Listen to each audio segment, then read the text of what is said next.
تو دیکھیے بہت سارے لوگ کہتے ہیں کہ بھائی ایک تو یہی بات، پہلا اعتراض یہ کیا جاتا ہے داڑھی کے سلسلے میں کہ اسلام میں داڑھی ہے یا داڑھی میں اسلام. یہ بہت آج کل جملہ بار بار سننے میں آتا ہے. بھائی اسلام کا حکم ہر چیز پر، سونے میں بھی اسلام ہے، جاگنے میں بھی اسلام ہے، اٹھنے میں بھی اسلام ہے، بیٹھنے میں بھی اسلام ہے، کھانے پینے میں بھی اسلام ہے، بیت الخلاء تک جانے کے احکام ہیں اسلام کے اندر. تو اسلام کے احکامات تو ہر چیز کے اندر ہیں. تو داڑھی میں اسلام، اسلام میں داڑھی، اس سے کوئی فرق نہیں پڑتا. اسلام میں داڑھی ہے اور داڑھی میں اسلام ہے، دونوں جملے ٹھیک. جس طرح ہم کہیں گے نماز میں اسلام ہے اور اسلام میں نماز ہے، دونوں جملے اپنی جگہ پر ٹھیک ہیں.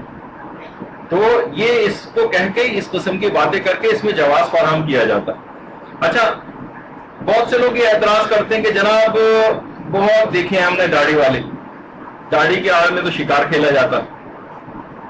تو اب دیکھیے یہ کوئی چیز داڑھی موننے کی دلیل نہیں. اگر بہت سارے مثلا نماز پڑھنے والے کوئی کسی گناہ کو انجام دیتے ہیں تو کیا آپ یہ کہیں گے کہ ہم نے بہت سے ایسے نمازی دیکھیں اور آپ کو جواز مل جائے کہ آپ نماز پڑھنا چھوڑ دیں؟ یہ تو نہیں ہوگا نا. ٹھیک ہے، اگر کوئی داڑھی والا کوئی گناہ کر رہا ہے تو اس سے داڑھی موننا کیسے صادق آ گیا آپ کو؟ اس کا جواز آپ نے کہاں سے نکالا؟ جیسے آپ کبھی بھی نمازی اگر کوئی شخص ہے وہ کوئی گناہ کر رہا ہو تو آپ نماز پڑھنا نہیں چھوڑتے، تو آپ نے داڑھی موننا اس وجہ سے. تو یہ ایک شیطانی ایک وسوسہ اور ایک ہیلا ہے جو کہ شیطان دلوں کے اندر پیدا کرتا ہے. پھر ایک چھوٹے چھوٹے اعتراض ہیں عام طور پر. ایک اعتراض یہ ہوتا ہے جناب ظاہر کا کیا ہے، دل صاف ہونا چاہیے. بھائی دیکھیے جس کا دل پاک اور صاف ہو وہ تو ہر گناہ سے بچتا ہے.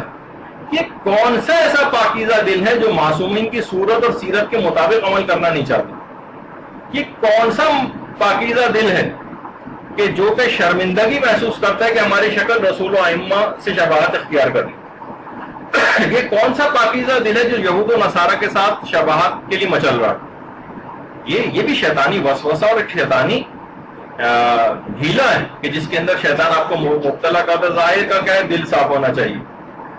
جیسے خواتین کے لیے کہا جاتا ہے، کیونکہ ہم کبھی جب پردے کی گفتگو آئے گی تو ذکر کریں گے، آنکھوں کا پردہ ہونا چاہیے. ظاہر میں تو بہت سی ہم نے پردے دار عورتوں کو بھی فلاں فلاں چیز کرتے دیکھا. تو یہ سب چیزیں ایسی ہیں کہ جو شیطان دلوں میں ڈالتا ہے. ایک اعتراض یہ ہے کہ جناب داڑھی موننا تو گناہ صغیرہ، خدا معاف کرے گا. تو یہ بات یاد رکھ لیجیے، یہ بھی روایات کے اندر بات آئی کہ لا کبیرہ مع الاستغفار ولا صغیرہ مع الاصرار. کوئی بھی گناہ کبیرہ نہیں رہتا اگر استغفار ہو جائے، یعنی ختم ہو جاتا ہے. استغفار کیا، بڑے سے بڑا گناہ ختم، توبہ کر لیا آپ نے. ولا صغیرہ مع الاصرار، اور کوئی گناہ چھوٹا نہیں رہتا اگر بار بار کیا جائے. اب علماء میں یہاں پر ایک بحث بھی، اس کی تفصیل میں نہیں جاؤں گا، بڑے دلچسپ بحث ہے کہ اگر کسی شخص نے کوئی گناہ صغیرہ کیا اور توبہ نہیں کی تو کیا توبہ نہ کرنا گناہ صغیرہ پر اصرار سمجھا جائے گا یا نہیں؟ یعنی آپ ایک شخص نے داڑھی موڑ لی، اس وقت گناہ ملا، اب ڈوب گیا وہ. اب ظاہر ہے 2-3 دن بعد جب شیو پڑے گا پھر گناہ کرے گا. نہ اس نے توبہ کی ہے اور دوبارہ ارادہ ہے کہ اس گناہ کو پھر کرے گا، تو اس کو بھی ابھی سے ہی کبیرہ سمجھا جائے گا. اکثر علماء کا یہ نظریہ ہے کہ اگر کوئی شخص توبہ نہ کرے اور اس گناہ کو دوبارہ کرنے کا ارادہ رکھے تب بھی یہ کبیرہ شمار ہو جاتا ہے. کچھ یعنی اس میں اختلاف ہے علماء میں. تو بہرحال اس طریقے سے کیونکہ اس عمل کو بار بار انجام دیا جاتا ہے داڑھی موننے کو، تو یہ خود بخود یہ صغیرہ بھی اگر ہے تو یہ کبیرہ بن جاتا ہے. تو ایک تو چیز یہ ہو گئی. اچھا، اس میں بھی علماء ایک بات اور کہتے ہیں کہ اصلاً دیکھا جائے تو گناہوں میں صغیرہ اور کبیرہ کی کوئی تمیز نہیں. زیادہ تر علماء کا یہ نظریہ کہ ہر خدا کی نافرمانی کبیرہ ہی. اس میں کم نافرمانی، زیادہ نافرمانی، یہ شہید دستغیر جو جملہ ارشاد فرماتے تھے کہ اگر آپ کہیں گے گناہ صغیرہ کر سکتے ہیں تو کیا کبھی کوئی شخص ایسا کرتا ہے کہ وہ بڑے سانپوں سے نہ ڈسوائے، چھوٹے سانپ سے ڈسوا لے اپنے آپ کو، کم زہریلے سانپ سے ڈسوا لے؟ نہیں کہتا، نہیں بھائی ہر قسم کے سانپ، کسی بھی چھوٹی چھپکلی کو بھی ہاتھ میں نہیں لیتا. حالانکہ اب تو چھپکلی کو متعلق کہا جاتا ہے کہ تو مینڈک کی طرح کا جانور ہے جو ایسا کوئی کاٹنے واٹنے سے ایسا کوئی نقصان اس کے عموماً جو ہے وہ نہیں ہوتا. تو کیا آپ یہ پسند کریں گے کہ جو ہے وہ چھوٹے سانپ سے یا کم زہریلے سانپ سے ڈسوا لیں اپنے آپ کو؟ نہیں، یہ تو نہیں کہا، کوئی بھی یہ بات نہیں کہتا. تو پھر آخر کیا وجہ ہے کہ داڑھی مونڈنے کے سلسلے میں ہم اس بات کو جو ہے وہ لے کر آتے ہیں. اسی طریقے سے کہا جاتا ہے کہ جناب داڑیاں رکھنے سے نوکریاں نہیں ملتی ہیں. آج کل کسی جگہ جائیں نوکری نہیں ہوتی, نوکری نہیں ملتی, جبکہ ہم دیکھتے ہیں کتنے بڑے بڑے ادارے ایسے ہیں اس کے اندر آج کل کتنی جگہوں پہ آپ جائیں وہاں پہ داڑھی والے حضرات آپ کو اچھی اچھی جابس میں نظر آتے ہیں. مثلا آپ ہاسپٹلس کے اندر چلے جائیں, بڑے بڑے ڈاکٹر ہیں اکثر تو پائچہ اوپر کر کے اور جو ہے وہ بڑی بڑی داڑیاں کر کے, اور وہ مختلف اپنے سب کام. کسی کے ساتھ ایسا نہیں ہوتا, یعنی عام طور پر یہ ہوتا ہے کہ آپ کو کام اچھا آنا چاہیے, ہر جگہ ہو جائیں گے. ورنہ یہ ہونا چاہیے تھا آج سارے سکھ بے روزگار ہونے چاہیے. سکھ حضرات ان کی داڑھی آپ نے دیکھی ہے کہ ان کے ہاں داڑھی کے اوپر ذرا سی قینچی لگانا بھی حرام ہے ان کے مذہب میں. داڑھی ہے جسم کے تمام بالوں کے اوپر, وہ اپنے بالوں کو کس طریقے سے فولڈ کر کے اپنی اس پگڑی کے اندر جو ہے وہ چھپاتے ہیں, اور جسم کے کسی بھی بال کو جو ہے وہ کاٹنا جو ہے ان کے مذہب کے اندر حرام ہے. لیکن اس کے باوجود اس کبھی بھی ہمیں نظر نہیں آتا کہ کسی کوئی سکھ جو ہے بے روزگار گھوم رہا ہو. پھر لوگ کہتے ہیں کہ اعتراض ہی کرتے ہیں کہ جناب داڑھی رکھنے والے کو لوگ بری نگاہ سے دیکھتے ہیں, داڑھی بہت بدنام ہو گئی ہے آج کل. تو دیکھیے عزت و ذلت کا معیار پروردگار ہے. یعنی کب تک ہم فاسقوں, فاجروں اور یہود و نصارہ کو خوش کرنے کے لیے, خاص طور پر وہ افراد کے جو کہ باہر ممالک میں ہیں اور داڑیاں رکھ کے وہ جاتے ہیں اور کہتے ہیں کہ جابس ملنی ہم کو بعض اوقات مشکل ہو جاتی ہیں. تو دیکھیے اسلام کے بارے میں پھر بہت معذرت خواہانہ قسم کا ان کا لہجہ ہو جاتا ہے. دیکھیے ان یہود و نصارہ جن کو خوش کرنا چاہتے ہیں, قرآن کی آیتیں کہ وَلَن تَرْضَ عَنْكَ الْيَهُودُ وَلَا النَّصَارَىٰ حَتَّىٰ تَتَّبِعَ مِلَّتَهُمْ, یہ یہود و نصارہ تم سے کبھی راضی نہیں ہو سکتے یہاں تک کہ تم ان کے دین اور مذہب کو اختیار کرو. یہ کبھی راضی ہو ہی نہیں سکتے آپ سے. تو ایسے افراد کہ جو کہ آپ کے رسول اور امام کی سنت کی توہین کر رہے ہوں, ان کا مذاق اڑا رہے ہوں, تو ان کو خوش کرنے کے لیے ہم خدا اور رسول کو ناراض کر دیں. تو دیکھیے یہ تمام چیزیں ایسی ہیں کہ جو ہر شخص کو سوچنا چاہیے کہ جو بھی شخص داڑھی جو ہے وہ مونڈ رہا ہے تو یہ افراد کبھی بھی آپ سے راضی نہیں ہو سکتے, تو ان کو راضی کرنے کی فکر بھی نہیں کرنی چاہیے. اور ایک بات اور یاد رکھنی چاہیے کہ بہرحال داڑھی کا رکھنا, یہ مردوں کو اس اعتبار سے آپ کو سمجھانے کی ضرورت ہے کہ داڑھی کا رکھنا اسلامی شعائر میں سے, اور ہر قوم اور ہر دین اور ہر ملت جو ہے وہ اپنے شاعر کا خیال رکھتی ہے, اپنی تہذیب کا خیال رکھتی ہے, اپنی ثقافت کا خیال رکھتی ہے, اور اپنی رسومات کا احترام کرتی ہے. ابھی آپ نے دیکھا کہ تھوڑے دن پہلے اولمپکس ہوئے, اس اولمپکس انگلینڈ میں ہوئے.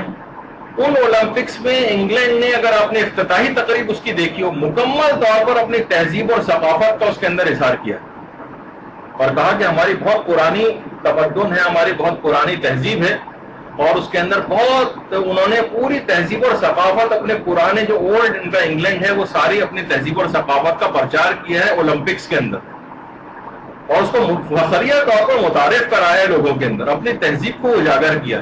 دیکھیے کہا جاتا ہے کہ جس وقت انگریز ہندوستان میں آیا تھا نا, تو 16ویں صدی عیسوی میں ہندوستان میں انگریز آیا.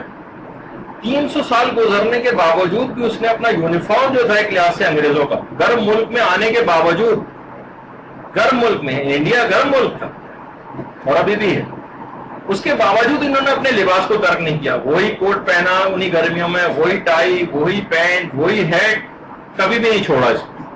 اور جس وقت انڈیا کے اندر انگریز آیا ہے وہاں پر انڈیا کی آبادی اس وقت 35 کروڑ تھی ہندوستان میں, اور اس کے بعد آج 1 ارب سے متجاوز ہو چکی. لیکن وہ 35 کروڑ افراد بھی اپنی جو انگریزوں کی بود و باش تھی اور جو طور طریقے تھے, وہ 35 کروڑ افراد بھی بدل نہیں سکے ان کا. انہوں نے اپنے وہی لباس رکھا, انہوں نے اپنی وہی زبان رکھی, انہوں نے وہی انداز رکھا, اپنی وہی اقدار رکھی, اپنی وہی رسومات رکھی, سب کی سب ویسی اپنی جداگانہ ایک حیثیت برقرار رکھی. اچھا اب اس کے لحاظ سے اگر آپ دیکھیں سکھوں کو, ابھی تھوڑی دیر پہلے بھی ان کا تذکرہ ہوا, سکھوں کو دیکھیے, کسی بھی جگہ پر چلے جائیں, کسی بھی ملک چلے جائیں, کسی بھی حد تک کے بڑے سے بڑے عہدے پر چلے جائیں, انڈیا کا پرائم منسٹر ایک سکھ, جو جائنٹ ڈیموکریسی کہی جاتی ہے, جس کی آبادی یعنی پوری دنیا کی آبادی 6 ارب ہے, جس میں 1 ارب سے زیادہ تو فقط انڈیا میں لوگ ہیں. آپ دیکھیں کہ یہ لوگ بالکل نہیں شرماتے, اپنی جداگانہ ایک مذہبی حیثیت انہوں نے برقرار رکھی ہوئی, کسی سے نہیں شرما رہے. اسی طریقے سے دیکھیے اسلامی شعار اور اسلامی اقدار اور اسلامی تہذیب بھی ہیں. اسلام کا ایک ثقافت ہے, اسلام کا ایک تمدن ہے. آپ اتنے آفاقی مذہب کی تعلیمات کے ہوتے ہوئے کیوں یہود و نصارہ کی پیروی کے اوپر کمر بستہ ہیں؟ کیوں ان جیسا بننا چاہتے ہیں؟ دیکھیے وہ یہود و نصارہ جن کو آپ خود دیکھ رہے ہیں کہ اسلام کا ان سے بڑھ کر دشمن کوئی نہیں, اور آج چاہے وہ گستاخانہ خاکے ہوں, ہر تھوڑے تھوڑے دن کے بعد وہ کس طرح سے یہ تمام مسلمانوں کو ہلکان کرنے کے لیے یہ تمام چیزیں ایک خاص سازش کے تحت اٹھاتے ہیں, اور مسلسل ایک عذاب کے اندر پوری مسلم امہ کو انہوں نے مبتلا کر کے رکھا ہوا اپنے ایجنٹوں کے ذریعے. تو ہم ان جیسا بننے کی کوشش کریں, ان جیسی اپنی شکل و صورت بھی بنا لیں, ان جیسی عادت و اتوار بھی بنا لیں. بہت افسوسناک مقام ہے کہ اگر کوئی شخص اس طرح سے اپنا حلیہ ویسا بنانے کی کوشش کرتا.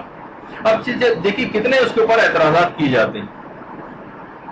اچھا بس 10 منٹ بعد, کیونکہ گرمی بہت ہے, تھوڑا سا آپ کو وقفہ دے دیں گے 10-15 منٹ کے اندر, تاکہ یہ گرمی وغیرہ یہاں پر کچھ کوشش کریں گے کم ہو جائے. ایک اعتراض یہ کیا جاتا ہے کہ بھائی داڑھی رکھنا آخر واجب کیوں ہے, ہمیں وجہ بتائیے. داڑھی رکھنا کیوں واجب, اس کا فائدہ کیا ہے؟ دیکھیے پہلی بات یہ بات یاد رکھ لینی چاہیے, ایک جملہ ہے کہ اسلام کے تمام احکامات ذو مصلحت ہیں اور اس کی تمام ممنوعات ذو مفسدہ ہیں. اسلام کے جتنے بھی احکامات ہیں, چاہے آپ کو سمجھ میں آئیں یا نہ آئیں, ان کے اندر کوئی نہ کوئی مصلحت اور بہتری پائی جاتی ہے. اور اس کی جتنی ممنوعات ہیں, جو کچھ بھی اسلام نے منع کیا ہے, اس کی یقیناً اس کے اندر کوئی نہ کوئی خرابی پائی جاتی ہے جب بھی منع کیا ہے, چاہے فی الحال وہ خرابی آپ کو سمجھ آ رہی ہو یا نہ آ رہی, اس سے کوئی فرق نہیں پڑتا. تو بہرحال ابھی چاہے ہمیں سمجھ میں نہ آئے, عالم آخرت میں ضرور سمجھ آ جائے گی کہ اس کا فائدہ کیا ہے, یہ کیوں واجب قرار دی گئی. تو بہرحال فائدے ہیں اس کے اندر, اس حکم میں, اور اس کے اندر اس کے خلاف ورزی کرنے میں کچھ نقصان ہے جو چاہے ابھی سمجھ نہیں بھی آئے, لیکن آگے چل کر ہم کچھ فائدے اور نقصانات کا تذکرہ بھی کریں. پھر کچھ لوگ یہ کہتے ہیں کہ جناب اسلام جو ہے وہ دین فطرت ہے اور ہر بچہ داڑھی کے بغیر پیدا ہوتا ہے.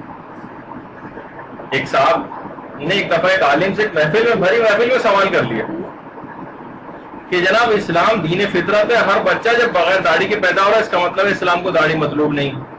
ان عالم نے کہا کہ ٹھیک ہے, پھر بچہ جتنے بھی پیدا ہوتے ہیں سارے شروع میں سب بغیر دانت کے پیدا ہوتے ہیں, تو آپ سارے دانت توڑ دیجیے اپنے. تو حاضرین میں سے کسی شخص نے کہا کہ مولانا بہت دندان شکن جواب دیا آپ نے. تو بہرحال یہ تمام چیزیں ایسی ہیں کہ جو اس قسم کے فضولیات قسم کے, جو جتنے بھی فضول قسم کے بھی اعتراض ہیں, وہ بھی آپ کے سامنے پیش کر رہا ہوں کہ عام طور پر اس قسم کی باتیں لوگ کرتے ہیں, اور پھر جب اس قسم کی باتیں کرتے ہیں لوگوں کے پاس جواب نہیں ہوتے, تو مختلف اس قسم کی چیزوں کی طرف اور شکوک و شبہات جو ہے پیدا کرتے ہیں. کچھ لوگ یہ اعتراض کرتے ہیں کہ جناب اگر ہم داڑھی رکھ لیں تو لوگ بہت مذاق اڑاتے ہیں, لوگ مذاق اڑاتے ہیں. دیکھیے باقاعدہ ایک کتاب میں ایک عیسائی نے لکھا, جس کا حوالہ میں نے پڑھا, براہ راست کتاب تو نہیں پڑھی, حوالہ پڑھا ہے کہ اس نے لکھا ہے کہ بہت سے عیسائی حضرات جو کہ داڑھی کا مذاق اڑاتے ہیں وہ اصلاً یسوع مسیح کا مذاق اڑاتے ہیں. یعنی اس نے اپنی کتاب کے اندر یہ بات لکھی. یعنی جب ایک عیسائی یہ بات کہہ رہا ہے کہ داڑھی کا مذاق اڑانا گویا یسوع مسیح کا مذاق اڑانا ہے, تو وہ ہمارا نبی جو حضرت عیسیٰ کا بھی آقا و مولا و سردار ہو,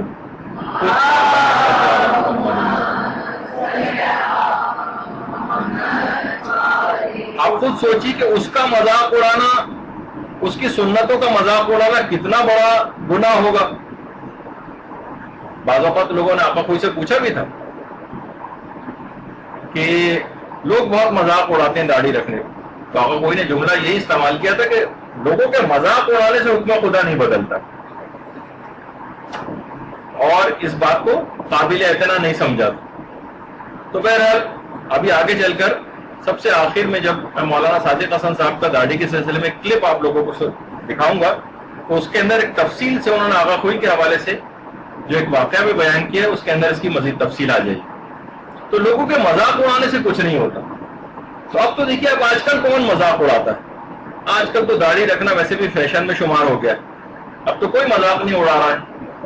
اور اگر دیکھیے اگر ہم نے ان مذاق اڑانے والوں کا خیال کیا, یہ تو قرآن کی آیتیں ہیں, بعض اوقات قرآن کی آیتوں کو غور سے پڑھنا چاہیے. قل ان کان آباؤکم وابناؤکم واخوانکم وازواجکم وعشیرتکم واموال اقترفتموها وتجارۃ تخشون کسادها ومساکن ترضونها احب الیکم من اللہ ورسولہ وجہاد فی سبیلہ فتربصوا حتی یأتی اللہ بامرہ واللہ لا یہدی القوم الفاسقین. باقاعدہ سورہ توبہ کی جو آیت ہے کہ رسول ان سے کہہ دو کہ اگر تمہارے باپ اور تمہارے بیٹے اور تمہارے بھائی اور تمہاری بیویاں اور تمہارے خاندان والے اور وہ مال جو تم کماتے ہو اور وہ تجارتیں جن کے تمہیں ماند پڑ جانے کا ہمیشہ خدشہ رہتا ہے اور تمہارے بلند و بالا یہ مکانات جو تمہیں بہت پسند ہیں، اگر یہ سب کچھ تم کو اللہ اور اس کے رسول سے زیادہ اور اس کی راہ میں جہاد کرنے سے زیادہ پسند ہے تو اس بات کا انتظار کرو کہ عذاب خدا تم کو آ لے، اور اللہ فاسقوں کی ہدایت نہیں کرتا. دیکھیے باقاعدہ اس قسم کی آیات ہیں. ایک رشتہ گنوایا ہے کہ ہم کہہ رہے ہیں کہ ہمارے باپ منع کر رہے ہیں پردہ کرنے سے، ہمارے مثلا بیوی منع کر رہی ہے داڑھی رکھنے سے، ہم جو ہے کوئی بھی حکم پہ عمل کرنا چاہتے ہیں تو اگر ہم ان کی محبت میں اپنی داڑھی کو مونڈ لیں کہ بھائی کیا کریں، مجبور کر رہے ہیں ان کے ساتھ ہی رہنا ہے، تو قرآن میں آ گیا کہ اگر تمہارے باپ، تمہارے بیٹے، تمہارے بھائی، تمہاری بیویاں اور جناب تمہارے خاندان والے، تمہارے اموال، تمہاری تجارتیں، تمہارے گھر، یہ اگر تمہیں اللہ اس کے رسول اور اس کی راہ میں جہاد کرنے سے زیادہ عزیز ہے تو اس بات کا انتظار کرو کہ عذاب خدا تم کو آ لے، اور خدا بھی فاسقوں کی ہدایت نہیں کرتا.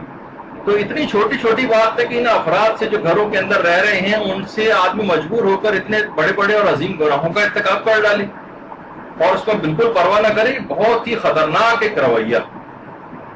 تو بہرحال یہ تمام چیزیں ہیں، اور یہ جتنے بھی افراد آج یہاں پر مذاق اڑا رہے ہیں ان احکامات اسلامی، ذرا سا کوئی نوجوان ابتدان داڑھی رکھتا ہے تو گھر میں بہنیں اس کا مذاق اڑانے لگتی ہیں، گھر میں بھائی اس کا مذاق اڑانے لگتے ہیں، یہ کیا داڑھی رکھ لی، بیچارہ جو نیا نیا داڑھی رکھتا ہے اس کی ذرا داڑھی نکلتی بھی بے ہنگام قسم کی، اور اس کا مذاق اڑانے لگتے ہیں. کوئی جو ہے وہ بکرے سے تشبیہ دینے لگتا ہے، کوئی کسی سے اس کو جو برا بھلا کہتا ہے، یعنی اس طرح سے اس کا مذاق اڑایا جاتا ہے. جو بھی اس دنیا میں مذاق اڑائے گا، باقاعدہ موت کی جو گفتگو ہمارے جو دروس ہوئے تھے اس کے اندر اس بات کی تفصیل آئی تھی کہ آخرت میں ان تمام افراد کے ساتھ مذاق کیا جائے گا، کہا جائے گا جاؤ جنت میں داخل ہو جاؤ. جیسے جنت کے دروازے پر پہنچیں گے جنت کا دروازہ بند ہو جائے گا، اس کے بعد دوسرے دروازے کی طرف بھیجا جائے گا، وہاں جاؤ. وہ خوشی خوشی جنت میں داخلے کے لیے جائیں گے، جیسے قریب پہنچیں گے جنت کا دروازہ بند ہو جائے گا. حتیٰ کہ یہ بارہا ان کے ساتھ یہ مذاق کیا جائے گا وہاں پر کہ تم اس دنیا میں مذاق اور استہزاء کیا کرتے تھے نا مومنین کے ساتھ، آج یہاں پر عذاب خدا کا مزہ چکھو. کہ تمہارے ساتھ بھی مذاق کیا جائے گا، اس کے بعد پھر جہنم میں داخل کیا جائے گا. سوچیے کسی کو نوید سنائی جائے کہ جاؤ جنت میں جا کر داخل ہو جاؤ، اور اس کے بعد پھر اسے جہنم میں بھیج دیا جائے، کتنا اس کے ساتھ افسوس کا مقام وہاں پر ہو. تو بہرحال یہ تمام چیزیں جو مذاق اڑا رہے ہیں ان کو بھی دماغ میں رکھنی چاہیے، اور جس کا مذاق اڑایا جا رہا ہے وہ ان افراد کی وجہ سے اتنے بڑے حکم خدا کو جو ہے وہ فراموش نہ کرے. اچھا اب دیکھیے بہت سارے افراد مذاق اڑانے کے اعتبار سے ان کی داڑھی صحیح نہیں نکلتی، جتنے میں نکلے وہ رکھیں. کتنی ایسی چیزیں، ایران کے صدر رہ چکے ہیں دو دفعہ ہاشمی رفسنجانی، اتنے بڑے عالم بھی ہیں، اور بس بہت سارے افراد کے ساتھ ایسا ہے کہ صحیح داڑھی نہیں نکلتی، لیکن جتنے بھی چند بال بھی نکلتے ہیں. میں نے اپنی تو کسی کتاب کے اندر نہیں پڑھا، البتہ اہل سنت کی بہت سے علماء کی جو تقاریر ہیں ان کے اندر ایک بات سنی ہے، اگرچہ میں نے روایت آنکھوں سے میں نے دیکھی نہیں ہے کہ وہ اس قسم کی کچھ، جس کا مفہوم یہ ہے کہ کسی صحابی کی داڑھی میں ایک ہی بال تھا، وہ شرمندگی کی وجہ سے ایک دفعہ مونڈ کر آ گئے تو پیغمبر نے کہا کہ تمہاری اس داڑھی کے ساتھ جو ہے وہ فرشتے جو ہے وہ جھولا جھولتے تھے، اس قسم کی کوئی بات ہے کہ تم نے اس کو کیوں مونڈوا دی. یعنی ایک بال بھی اگر ہے تو اس کو مونڈنا جو ہے وہ جائز نہیں. کسی بھی قسم کے اگر ہو کہ بس ہے کہ جس طرح کی بھی داڑھی نکلی ہے اس کو تھوڑا بہتر بنانے کی کوشش کریں، لیکن بالفرض اگر کبھی ایسا ہو جائے تو نئی داڑھی صحیح نکل رہی ہے تو جتنی بھی نکلے اس کے مطابق رکھنا پڑے. اسی طریقے سے آیت اللہ، بلکہ ہمارے علماء میں سے جو آیت اللہ محسن الحکیم گزرے ہیں ان کی اولادوں میں سے آقا عبدالعزیز الحکیم، ان کا کچھ ہی عرصے پہلے لنگ کینسر میں انتقال ہوا. یہ عبدالعزیز الحکیم ہے، خود ایران میں ان کا انتقال ہوا. اچھا لنگ کینسر میں ہوتا ہے کہ کیمو تھراپی وغیرہ ہوتی ہے تو جسم کے سارے بال جھڑ جاتے ہیں، تو جسم کے بال جھڑ گئے تو داڑھی کے بال بھی سارے جھڑ گئے. عبدالعزیز الحکیم تو ایک عالم ہو، خود سوچی کہ اس کے لیے جو ساری زندگی داڑھی رکھنا جس کا شعار اور طریقہ رہا ہو، اس کی داڑھی کے بال جو ہے وہ جھڑ جائے تو کتنا ایک شرمندگی کا سا ایک مقام. لیکن پروردگار نے جیسا بھی جو طریقہ کار رکھا ہے, اگر چند بال بھی ہیں تو چند بال ہی انسان جو ہے وہ رکھے.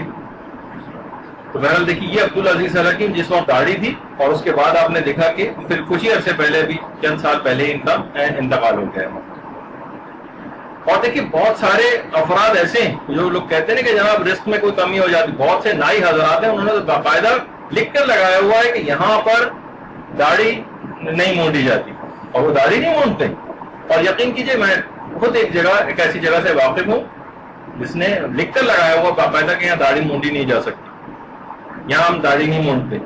لوگ کہیں کہ وہاں پر یقین کیجئے 40 50 افراد لائن بنا کر انتظار کر رہے ہوتے, اس کا رزق اتنا وسیع ہو گیا. تو لوگ یہ کہیں گے جناب اس سے کرنے سے رزق میں کمی ہو جائے گی, جاب نہیں ملے گی, اور یہ نہیں ہوگا اور وہ نہیں ہوگا. ایسا نہیں, ہم نے آنکھوں سے اس کے اندر برکت دیکھی. لوگ نمبر لگا لگا کے جاتے ہیں, 2.5 3 گھنٹے 4 گھنٹے بعد ان کا جو ہے وہ نمبر آتا. یہ سب چیزیں ایسی ہیں کہ کوئی آسمان نہیں گرتا, کوئی کسی کا رزق کم نہیں ہوتا, یہ اپنے دماغوں میں چیزیں بنا رکھی. ایک نے کہا جناب کہ ہم ٹھیک ہے داڑھی تو مونڈ رہے ہیں, کسی کا دل تو نہیں دکھا رہے ہیں. دیکھیے یہ بھی ایک اعتراض ہوتا. تو دیکھیے ایک شاعر تھے مرزا قتیل, قتیل شفائی نہیں, مرزا قتیل. ایک ایرانی حکایتوں میں ملتا ہے کہ ایرانی ان کا معتقد ہو گیا. مرزا قتیل جو داڑھی مونڈا کرتے تھے, ایک دن وہ ایرانی آیا ان کے پاس, دیکھا مرزا قتیل داڑھی مونڈ رہے ہیں. کہا کہ آغا ریش کی تراشی, آپ داڑھی مونڈ رہے ہیں؟ انہوں نے کہا بلے منہ مجھ تراشم بلے دل کے سیرانہ میں خراشم. ہاں دلی, ہاں داڑھی تو مونڈ رہا ہوں, کسی کا دل تو نہیں دکھا رہا. ایرانی نے کہا ارے دل رسول میں خراشی, آپ کہہ رہے ہیں میں کسی کا دل نہیں دکھا رہا, آپ داڑھی مونڈ کر رسول کی سنت کی توہین کر کے رسول خدا کا دل دکھا رہے ہیں. بس یہ سننا تھا کہ مرزا قتیل جو ہے غش کھا گئے. جب ہوش میں آئے تو ان کی زبان پہ شعر تھا کہ جزاک اللہ کے چشمم باز کر دی, میرا باجانے جا ہمراز کر دی. تمہارا بہت بہت شکریہ کہ تم نے مجھے میری آنکھیں کھول دی اور میرے محبوب سے مجھ کو ہمراز کر دیا ہے اور مجھے اس سے ملا دیا.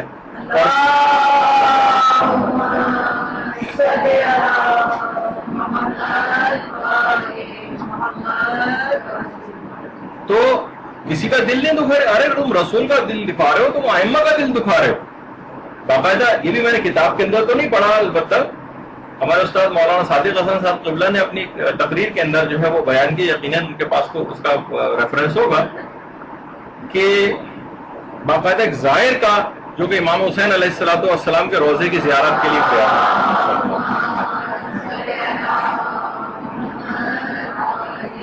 جب وہ زائر پہنچا تو امام حسین علیہ السلام اس کے خواب میں آئے رات کو جب سویا, اور کہا کہ اے شخص تیرا ایک عمل ایسا ہے جو روزانہ ہمارے جسم کو زخمی کر دیتا. وہ تڑپ گیا, حیران رہ گیا, مولا میرا عمل, میں تو محبت میں زیارت کے لیے آیا ہوں. کہا ہاں تیرا روزانہ یہاں پر آ کر داڑھی کو موننا یہ ہمارے جسم کو زخمی کر دیتا, یہ ہمارے جسم کو زخمی کر دیتا. تو بہرحال بہت سے لوگ اس پہ بڑا ناراض بھی ہوتے ہیں. جب مولانا نے یہ روایت جو سنائی تھی کسی تقریر میں, تو ایک صاحب اور نے ذکر کیا کہ وہ بڑے ابتدان جو ہے بڑے ناراض ہوئے تھے اس کے اوپر کہ یہ کیسے ممکن ہے, کیا ہے وغیرہ.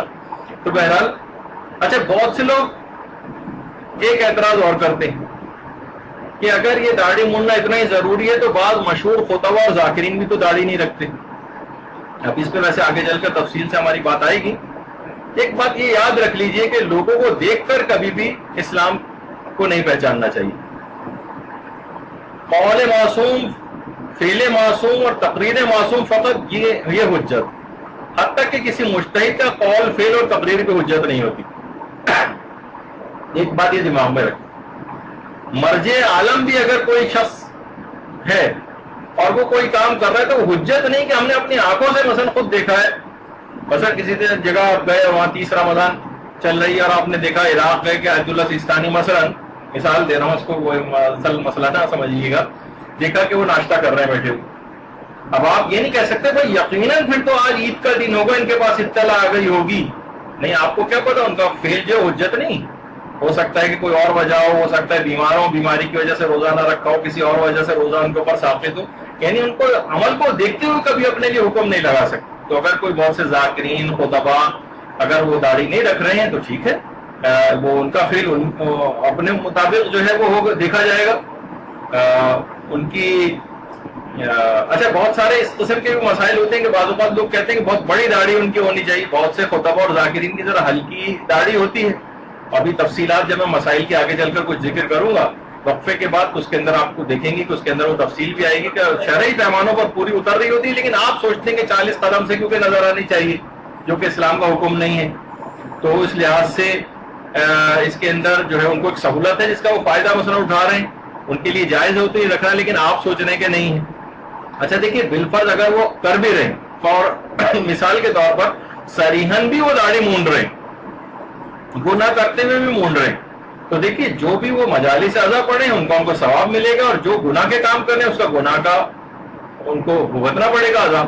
جیسے کہا جاتا ہے سعد ابن معاذ، کتنا مشہور ہے سعد ابن معاذ کے فرشتوں کی صفوں پر صفیں آ رہی تھیں اور پیغمبر اسلام نے خود نماز جنازہ پڑھائی تھی، خود سعد کو قبر کے اندر جو ہے وہ دفن کیا تھا پیغمبر نے، اور اس کے بعد جب قبر بند ہو گئی تو پیغمبر اسلام نے رونا شروع کر دیا. یہ سعد ابن معاذ کی قبر ہے جنت البقیع، سعد رونا شروع کر دیا پیغمبر نے قبر کے اوپر اور کہا کہ سعد کو فشار قبر ہوگا. تو لوگوں نے پوچھا تو پیغمبر نے وجہ بتائی کہ سعد اپنی بیوی کے ساتھ بہت زیادہ بدسلوکی کیا کرتے تھے، یعنی سعد کی اپنی تمام چیزیں کہ پیغمبر نے خود دفن کیا، پیغمبر نے جو ہے وہ تمام انتظامات کیے، فرشتوں کی صفوں پر صفیں سعد کے لیے نماز جنازہ کے لیے آئیں، لیکن جو نیکیاں تھی اس کا ثواب ملا، اور جو اتنا بڑا گناہ تھا اس کا سعد کو جو ہے وہ عذاب بھگتنا پڑا، فشار قبر ان کے ساتھ ہوا. تو بہرحال اگر وہ کوئی مشہور خطبہ بھی اگر اس قسم کی کوئی بات اگر کر رہے ہوں جو اسلام سے ٹکرانے والی ہو، تو اول تو بہت سی جگہوں کے پر ان کو ایک ایج مل جاتا ہے اور ایک سہولت ہوتی ہے جس سے وہ فائدہ اٹھاتے ہیں کہ ہلکی داڑھی بھی رکھی جا سکتی ہے. تو آپ کے مطابق اگر نہیں ہوتی تو آپ سوچتے ہیں کہ ان کو وہ گناہ گار ہو گئے، جبکہ ایسی بات نہیں ہوتی. تو آقا کوئی سے بھی جب پوچھا گیا تھا کہ اگر کوئی شخص داڑھی نہ رکھے تو کیا عذاب اس کو ہوگا، تو کہا وہ جہنم کی آگ میں جلنے کا استحقاق پیدا ہو جائے گا. اس پہ باقاعدہ آیت اللہ جواب تبریزی نے حاشیہ بھی ان کے جواب پہ لکھا کہ چاہے جہنم میں جلائے جانے کا عذاب پروردگار دے یا کوئی اور بھی عذاب دے، یہ پروردگار کی اپنی مصلحت اور مرضی کے اوپر جو ہے وہ منحصر ہے، کہ کوئی سا بھی جو ہے وہ پروردگار جو ہے وہ عذاب دے سکتا ہے.